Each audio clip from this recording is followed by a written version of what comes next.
Septic tanks are one of those things you kinda just forget about until they start causing a mess, but knowing how to keep yours in good shape can save you a ton of stress and cash. Alright, so here's the deal with septic tanks. You gotta get the tank pumped out every 3 to 5 years depending on how many people live in your house and your water usage. Don't wait until you notice backups or weird smells, because by then, you might be looking at way bigger repairs. Avoid flushing stuff like wipes, grease, or harsh chemicals down your drains. That junk can mess up the bacteria that break down waste in the tank. Also, be mindful of water use. Too much water at once can overload the system, making it less effective. Keep heavy vehicles or equipment off the drain field because compacting the soil can cause it to fail. Plant only grass over the drain field and avoid trees or shrubs with deep roots that can damage pipes.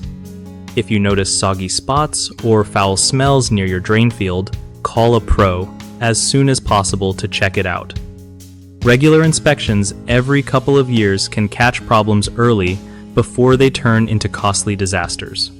One of the biggest screw-ups people make with septic tanks is ignoring regular pumping, which causes sludge to build up and clog the system. Fix this by setting a strict pumping schedule based on your household size. Another common mistake is flushing inappropriate materials like baby wipes or grease, which kill the bacteria that break down waste. The fix here is simple. Only flush human waste and toilet paper. Lastly, many folks accidentally damage their drain field by parking cars or planting trees nearby.